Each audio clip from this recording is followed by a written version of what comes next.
బుద్ధి కలిగిన వాడివి కాబట్టి నిన్ను నమ్ముకుని పంపుతున్నాను హనుమ, జాగ్రత్త సుమా, నీకే అవ్వాలి సీతమ్మ దర్శనం అంటే. సుగ్రీవుడు నమ్మాడు కాబట్టి రాముడు నమ్మి ఉంగరం ఇస్తాడు.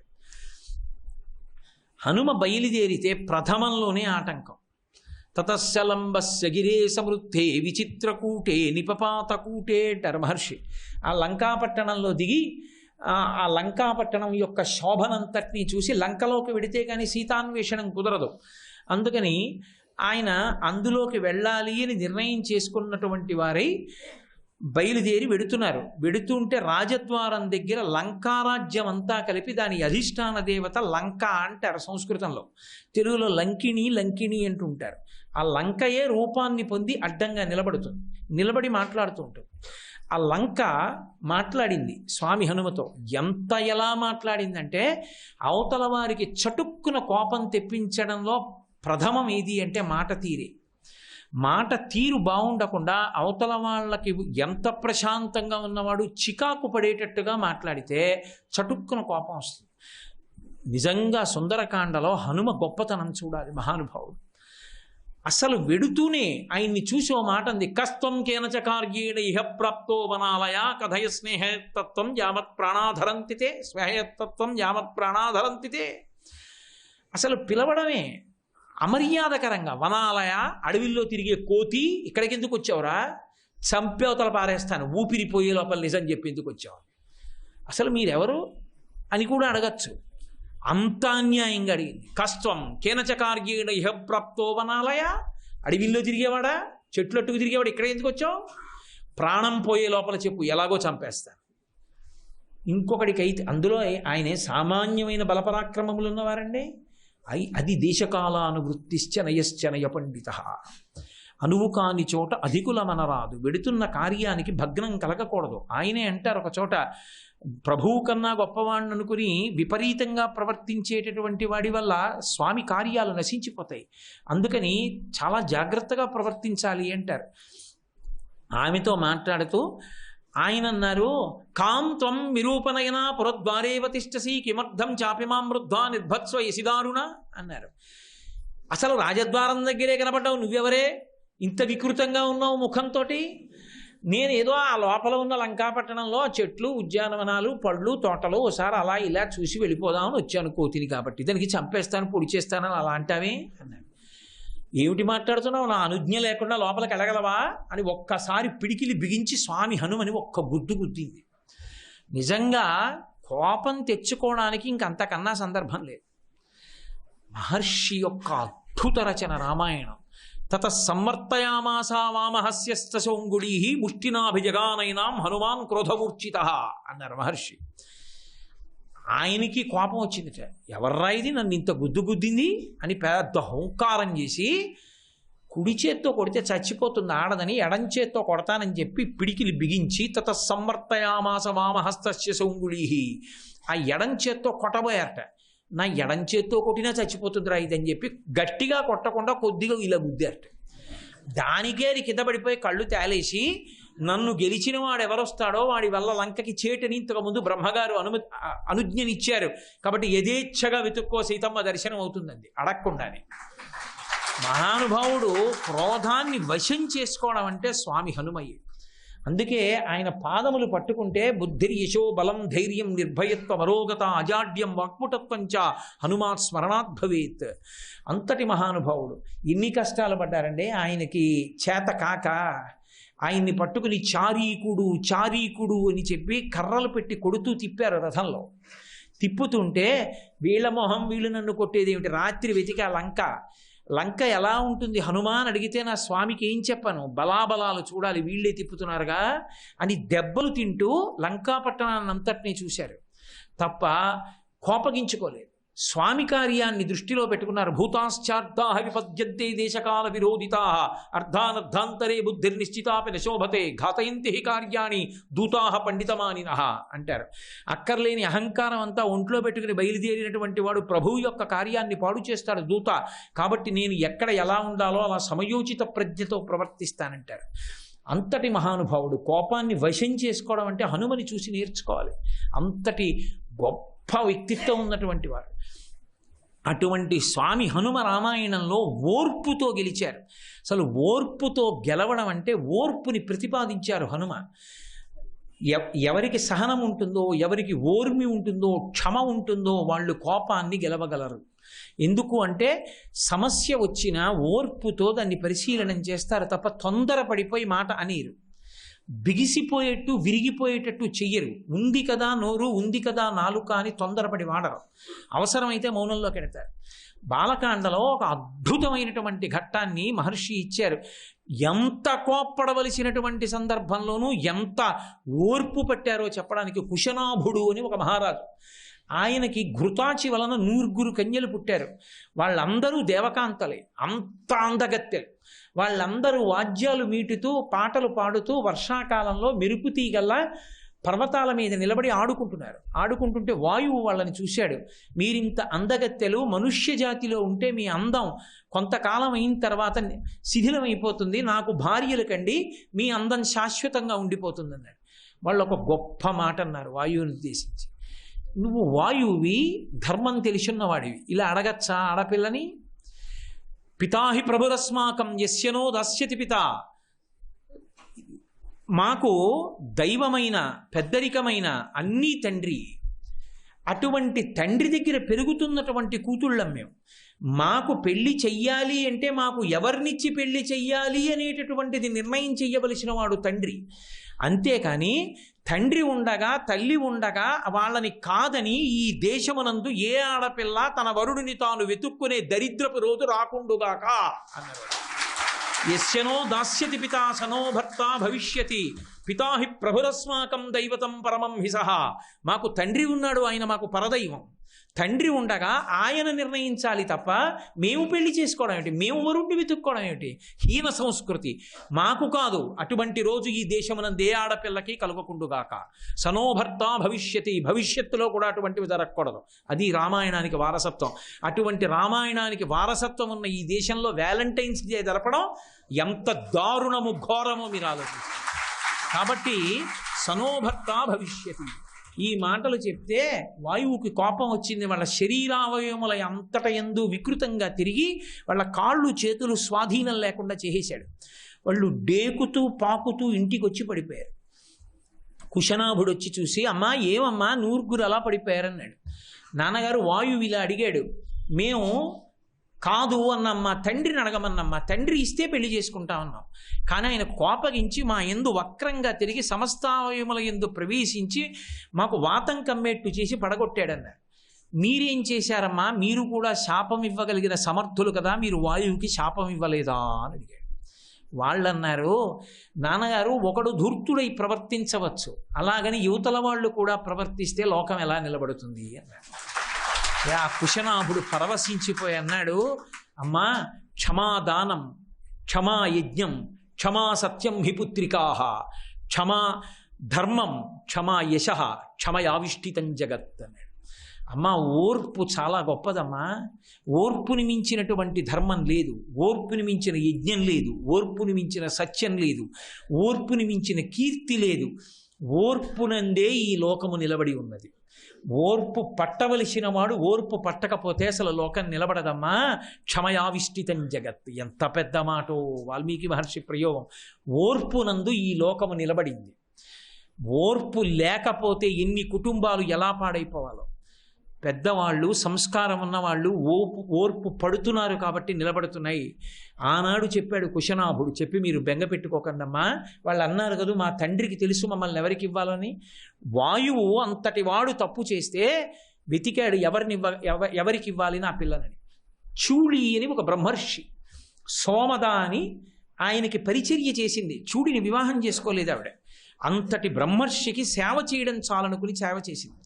చాలా కాలం సేవ చేసిన తర్వాత చూడి బ్రహ్మర్షి అడిగాడు సోమదని, ఇంతకాలం నాకు సేవ చేసావు, నీకేం కావాలని అడిగాడు. నాకు నీలా ఎప్పుడు బ్రహ్మమనందు రమించగలిగినటువంటి మహాపురుషుడు కొడుకుగా కావాలి అంటే సద్యగర్భంలో ఇస్తున్నానన్నాడు. అంటే స్త్రీ పురుష సంపర్కం లేకుండా కొడుకుని ఇచ్చాడు. ఆయన పేరే బ్రహ్మదత్తుడు. ఆయన కాంపిల్య రాజ్యాన్ని పరిపాలన చేశాడు. బ్రహ్మదత్తుడిని తీసుకొచ్చి 100 కన్యల్ని కన్యాదానం చేశాడు. చిత్రం ఏమిటో తెలుసా? ఈ నేల మీద పడిపోయి కదలలేకుండా పడిపోయినటువంటి పిల్లల్ని ఇచ్చి పెళ్లి చేస్తుంటే పొంగిపోయింది సోమత. నా కొడుకు సమర్థుడు, వాళ్ళను ఉద్ధరించుకోగలడు, వాళ్ళు నా కోడళ్ళంది. ఒక్కొక్క పిల్లని పాణిగ్రహణం చేశాడు. ఇలా చెయ్యి పట్టుకోగానే బ్రహ్మదత్తుడు ఆయన శక్తికి లోపల ఉన్న వాయువు సరిగ్గా తిరిగింది. పిల్లలందరూ మళ్ళీ మామూలుగా అయిపోగానే సోమద పొంగిపోయింది. నా కోడళ్ళు ఇంత గొప్పవాళ్ళని, నా కొడుకు ఉద్ధరించడం లేదు, నా కోడళ్ళు ఇంత గొప్పవాళ్ళని, అత్తగారు ఎలా ఉండాలో రామాయణం జరిగితే అర్థమవుతుంది.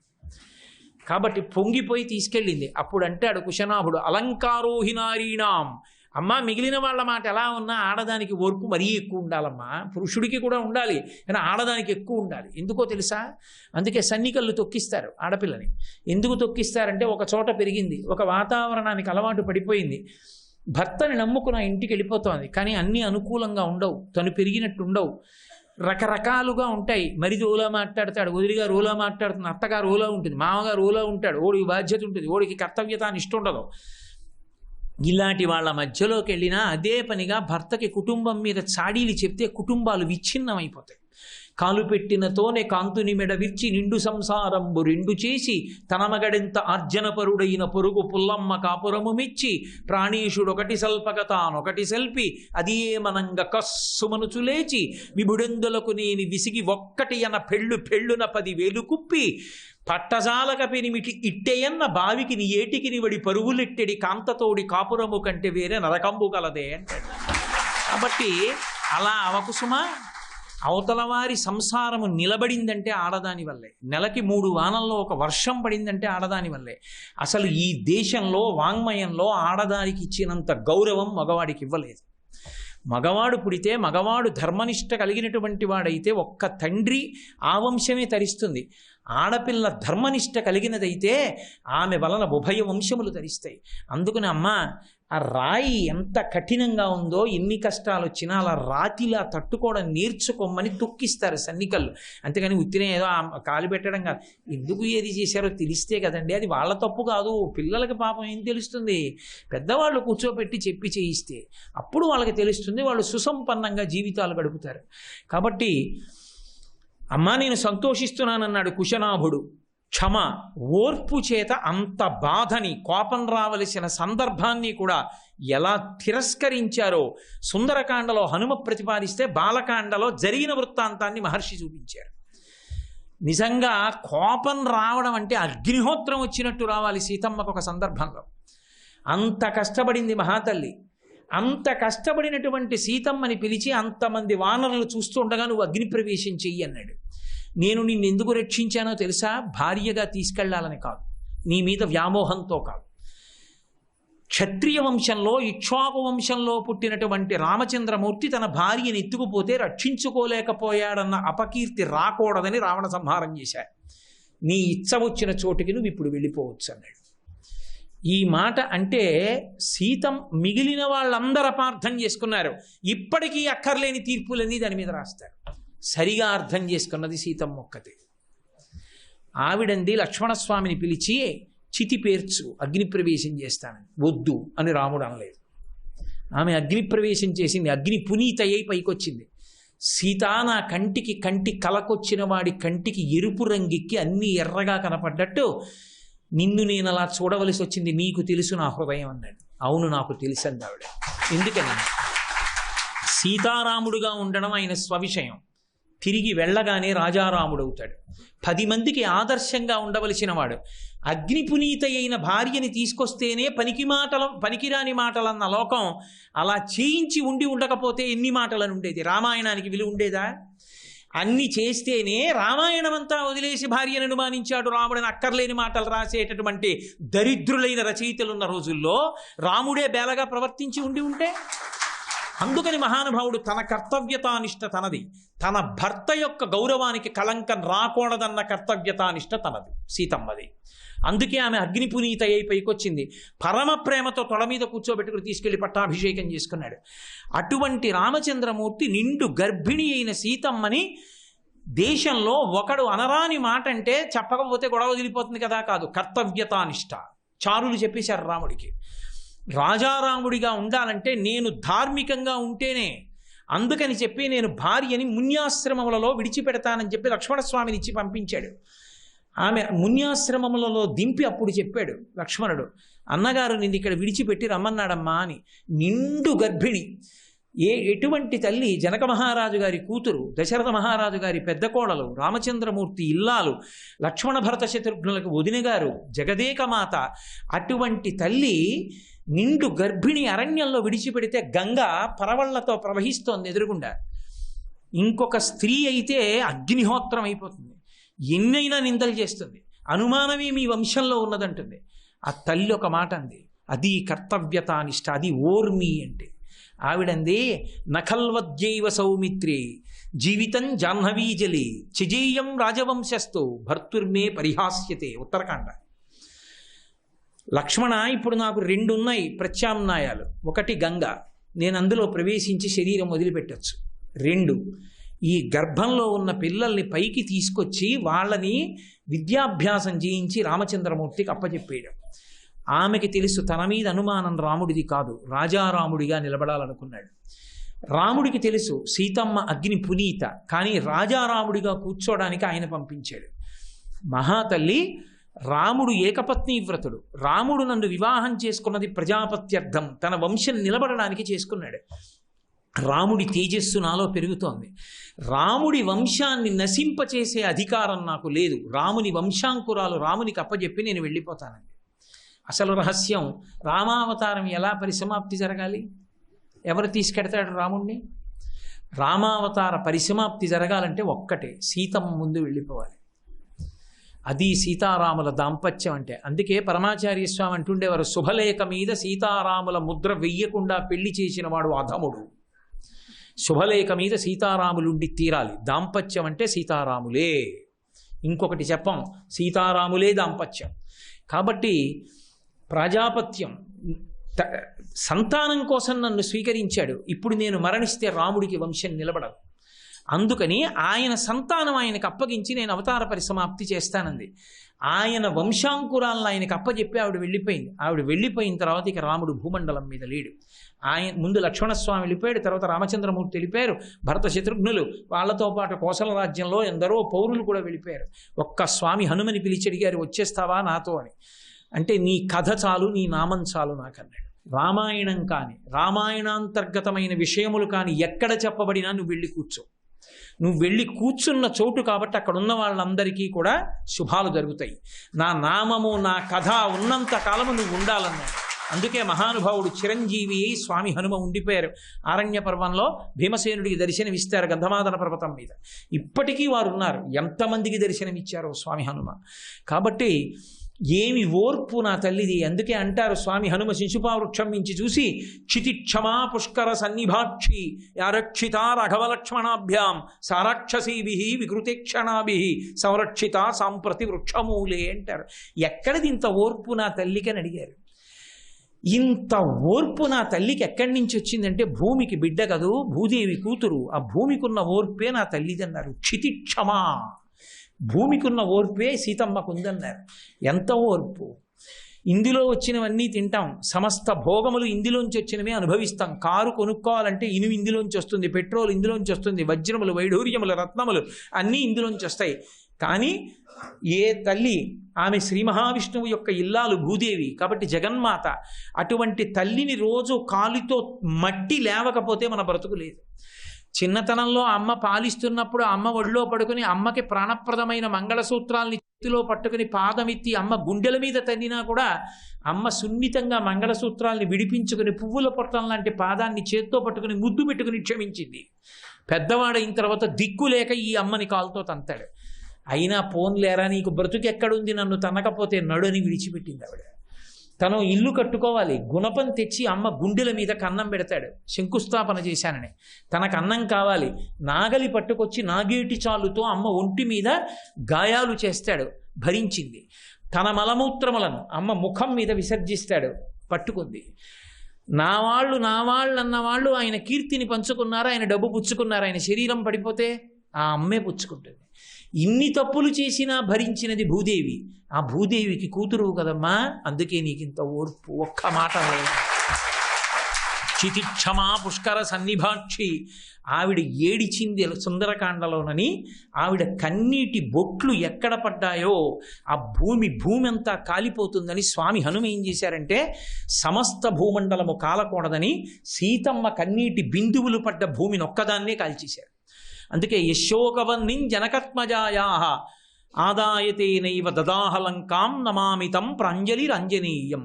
ఏ సీతమ్మ తల్లి యొక్క శోక బిందువులు భూమిని కాల్చేయగలవో కాల్చకుండా లంక ఒకటి కాలిపోయేటట్టు చేశారు. ఆ శోకాగ్నినే అగ్నిగా పెట్టారు. కాబట్టి అటువంటి క్షమ, అటువంటి ఓర్పు మన పౌరాణిక వాంగ్మయం అంతా కూడా మనం తరించడానికి, మనం శాంతిగా ఉండడానికి, 10 మందిని శాంతిగా ఉంచడానికి కావలసిన మార్గాలు చెప్తుంది. కోపం రాకూడదని నేను అన్నాను. కోపం రావాలి ఒక సందర్భంలో. ఆ కోపం రాకపోతే అర్థం లేదు. అందుకే రామచంద్రమూర్తికి కూడా కోపం వస్తుందని చెప్పారు. కోన్వస్మిన్ సంప్రదంలోకే గుణవాన్ కశ్చ వీర్యవాన్ ధర్మజ్ఞశ్చ కృతజ్ఞశ్చ సత్యవాక్యో దృఢవ్రతః చారిత్రేణ చ కోయుక్తః సర్వభూతేషు కోహితః విద్వాన్ కః కస్సమర్థశ్చ కశ్చైక ప్రియదర్శనః ఆత్మవాన్ కో జితక్రోధో ద్యుతిమాన్ కో నరసూయకః కస్య బిభ్యతి దేవాశ్చ జాతరోషస్య సంయుగే అన్నారు.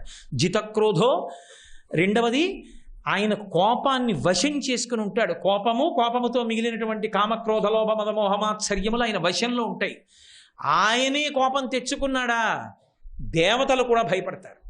కోపానికి వశుడు కాకూడదు, కానీ కోపాన్ని సాధనంగా మాత్రం వాడుకోవాలి. ఒక్కొక్కసారి చాలా తేలికగా పని ఎలా నడిచిపోతుంది అంటే, కోపాన్ని నటిస్తే నడిచిపోతుంది. కోపానికి తను వశుడైపోకూడదు. ఏరా అన్నాడు అనుకోండి కొడుకు వంక చూసి, వాడు భయపడతాడు. అమ్మో నాన్నగారు కోపపడుతున్నారు, కోపం వద్దన్నారు, అందుకని అస్సలు రాకూడదని నాయనా అలా చేయకురా అంటే వాడు వినడు. ఏదో రామకృష్ణ పరమహంస కథల్లో చెప్తుంటారు, బుస కొట్టడం మానేవి, అందరూ నిన్ను చూసి బాధపడుతున్నారంటే పావుని కరవడం మానేవంటే అది బుస కొట్టడం కూడా మానేసింది. ఇంకా పావు బుస కొట్టదు, ఎవరినీ కరవదు, ప్రతివాడు వచ్చి ఓ దెబ్బ కొడుతుండను పోతుండను దాన్ని. అట్నుంచి మళ్ళీ వచ్చేటప్పటికి అరుషది ఏడుస్తూ కూర్చుంది, ఏం అలా ఉన్నావు అన్నాడు. మీరు ఎవరిని కరవద్దన్నారుగా, కరవట్లేదు, బుస కొట్టట్లేదు. అది కరవద్దన్నాను కానీ బుస కొట్టద్దన్నానా? కరవకు, బుస్సను దగ్గరికి రారు, లేకపోతే నేను ఇలాగే కొడతారన్నాడు. అందుకని కరవడం మానేసి బుస్సండం మొదలెట్టింది. కోపానికి లొంగకు, కోపాన్ని ఆయుధంగా మాత్రం పట్టుకో. కోపం నీకు సాధనం కావాలి. వ్యవస్థని చక్కదిద్దాలంటే కోపం నటిస్తూ ఉండాలి అప్పుడప్పుడు. అంటే నటించమన్నారు కదా అని నటించబోయే నటనలో తాదాత్మ్యం చెంది వశుడైపోకూడదు. వశుడైపోతే ప్రమాదం వస్తుంది. అంత జాగ్రత్తగా కోపాన్ని వాడుకోవలసి ఉంటుంది. అందుకే కోపాన్ని సాధనంగా పట్టుకుని దిద్దుతూ ఉంటారు వ్యవస్థని, తప్ప తాము వశులైపోరు. అది అయిపోగానే మళ్ళీ ఏమన్నారు అని చక్కగా మాట్లాడతారు. అంటే ఆయన కోపాన్ని వాడుకుంటాడు తప్ప దానికి వశుడు కాడు అని గుర్తు. విడిచిపెట్టగలగాలి కోపాన్ని వెంటనే, అది గొప్ప విషయం. ఇది ఉత్తమమైన మార్గం అయితే ఒక్కొక్క కోపం చరిత్రలో శాశ్వతంగా గుర్తుండిపోయి అలా కోపం వచ్చిన వాడికి నమస్కారం. అది ఎక్కడ జరిగిందో తెలుసా ఆ సంఘటన? మహాభారతంలో జరిగింది. భీష్మాచార్యుల వారిని సర్వసైన్యాధ్యక్ష పదవిని ఇచ్చారు కౌరవసేనకి. శ్రీకృష్ణ భగవానుడు ఏమన్నాడని అడిగాడు. ఆయన ఆయుధం పట్టట్ట, యుద్ధం చెయ్యట్ట, కేవలం సారథ్యం చేస్తాట అర్జునుడికి అన్నాడు. భీష్ముడు అన్నాడు, నేను ప్రతిజ్ఞ చేస్తున్నాను, కృష్ణుడి చేత ఆయుధం పట్టిస్తానన్నాడు. పరమభక్తుడు భీష్ముడు. పరమభక్తుడైనటువంటి భీష్ముడు శ్రీకృష్ణ భగవానుడు పరమేశ్వరుడిని తెలిసి ఆయనతో ఆయుధం పట్టిస్తానని, ఆయన ప్రతిజ్ఞ తప్పిస్తానని ఎలా ప్రతిజ్ఞ చేస్తాడు? లోకానికి ఆ కృష్ణ భగవానుడి వైభవాన్ని చాటి చెప్పాలనుకున్నాడు. యుద్ధం ప్రారంభమైంది. అర్జునుడు రథం మీద వచ్చాడు. భీష్ముడికి అర్జునుడికి యుద్ధం జరుగుతోంది. పూచిన మోదుగు చెట్టును కొట్టినట్టు కొట్టేశాడు అర్జునుడిని. ఆయన ఎవరు ఆపగలరు? 33 కోట్ల మంది దేవతలు ఆపలేరు. ఆయనే చెప్పాడు ధర్మరాజు గారితో. కృష్ణుడు పంపిస్తే వెళ్ళి దీనంగా నించున్నాడు. అర్థమైంది. ఏమిలా వచ్చావు అన్నాడు. ఏమిలా వచ్చాయేమిటి, మీరు అలా చెలరేగిపోతుంటే ఇంకేం యుద్ధం అన్నాడు. అంటే తాత ఎలా చచ్చిపోతావు అని అడిగాడు. ఇంకో మాటలో చెప్పాలంటే అంత కష్టపడి వంశాన్ని పెంచినందుకు మనవడు అడిగింది ఏమిటంటే తాత ఎలా చనిపోతావు. నాకు అర్థమైందిరా మనవడా, నేను ధనస్సు పట్టుకున్నంత కాలం నన్ను ఎవరు ఆపలేరు. కాబట్టి ఒక పని చేయండి, నేను కవచాన్ని విడిచిపెట్టి ఆయుధాన్ని విడిచిపెట్టి పారిపోతున్న వాడి మీద బాణం వేయను. అమంగళకరమైన ధ్వజం ఉన్నవాడి మీద నేను బాణం వేయను. ఆడదానిగా పుట్టి మగవాడిగా ఉన్నవాడి మీద నేను బాణం వేయను. పేరు అమంగళకరంగా ఉన్న వాళ్ళతో యుద్ధం చేయను. శిఖండి ఆడదానిగా పుట్టి మగవాడిగా మారాడు, నన్ను చంపడానికే తపస్సు చేసి అర్జునుడి శిఖండిని ఎదురుగుండా పెట్టమను, ధనస్సు వదిలేస్తాను, తూట్లు కింద కొట్టేయమను, కింద పడిపోతానన్నాడు. ఎవరు చెప్తారు అది? భీష్ముడు అంటే భీష్ముడే. అటువంటి భీష్ముడు ప్రతిజ్ఞ చేశాడు కృష్ణుడితో ఆయుధం పట్టిస్తానని. అర్జునుణ్ణి విపరీతంగా కొట్టేశాడు బాణాలతో. కృష్ణ భగవానుడు యుద్ధం చేస్తూ చేస్తూ వెనక్కి చూశాడు. ఏమర్జునుడు అట్నుంచి వచ్చే బాణాలే ఇట్నుంచి బాణాలు కనపట్టలేదు. ఏమైందని చూశాడు. భీష్ముడు విజృంభించిపోతున్నాడు. అంతే, తనని నమ్ముకున్న అర్జునుడు అంత కష్టపడిపోతుంటే, యుద్ధం చేయలేకపోతుంటే, భీష్ముడు కొట్టేస్తుంటే తట్టుకోలేకపోయాడు. అంతే, కోపం వచ్చేసింది. ఎక్కడలేని కోపం వచ్చేసి ఒక్కసారి దూకిశాడు రథంలోంచి. కుప్పించి ఎగసిన కుండలంబుల కాంతి గగన భాగం బెల్ల కప్పికొనగా ఉరికిన నోర్వక నుదరంబులో నున్న జగముల వ్రేగున జగతి కదుల చక్రంబు చేపట్టి చనుదించురయమునపైనున్న పచ్చని పటముజార నమ్మితి నాలా ఉనగుబాటు చేయుకు మన్నింపు మని క్రీడి మరల దిగువ కరికి లంఘించు సింహంబు కరణి మెరసి నేడు భీష్ముని చంపుదు నిన్ను కాతు విడువు మర్జున ఎటంచు మద్ది శిఖవృష్టి తెరలి చనుదించు దేవుండు దిక్కు నాకు అన్నాడు భీష్ముడు. అంత యుద్ధం చేసి అర్జునుడిని కొట్టేస్తే, భీష్మ నేను ఇక్కడ రథసారథ్యం చేస్తుంటే కొట్టేస్తావా నన్ను నమ్ముకున్న అర్జునుడిని, నిన్ను చంపేస్తానని చెప్పి ఆయుధం పట్టనన్నవాడు ప్రతిజ్ఞ మర్చిపోయి కోపంలో ఒక్కసారి రథం మించి దూకేస్తే ఆయన కుండలాలు ఇలా ఊగితే ఆకాశం అంతా కాంతి కప్పింది. ఆయన కడుపులో ఉన్న జగములు ఇలా ఊగిపోయేట. చక్రం పట్టనన్నవాడు చక్రం పట్టుకుని భీష్ముడి మీదకి వెళ్ళిపోతుంటే పైన వేసుకున్న ఉత్తరీయం జారి కింద పడిపోయింది యుద్ధభూమిలో. అర్జునుడు కిందకి దిగి కృష్ణుడి చెయ్యట్టుకుని, బావా బావా నేను చేతకాని వాడిని అయిపోతే నువ్వు చక్రం పట్టారంటారు, వదిలే బావా అంటే కరికి లింఘించు సింహంబు కరణి మెరసి నేడు భీష్ముని చంపుదు నిన్ను కాతు. నేనుండగా నిన్ను కొడతాడా, చంపేస్తాను భీష్ముడిని ఏమనుకుంటున్నాడో, ఏనుగుని సింహం చీల్చినట్టు చీల్చేస్తానని తన ప్రతిజ్ఞ మర్చిపోయి అర్జునుడిని రక్షించడానికి చక్రం పట్టుకుని నా మీద పరిగెత్తుకొచ్చిన భక్తపరాధీనుడైన కృష్ణుడి యొక్క కోపం ఉందే, ఆ కోపం ఆయన భక్తపరాధీనతకి నిదర్శనం. ఆ కృష్ణుడికి నేను ఎప్పుడూ నమస్కరిస్తాను, ఆయన నాకు దిక్కని చెప్పుకున్నాడు భీష్మాచార్యుల వారు. ఒక్కొక్క కోపం చరిత్రలో ప్రార్థనా శ్లోకంగా నిలబడిపోయింది. శ్రీ ఉమామహేశ్వర పరబ్రహ్మార్పణమస్తు.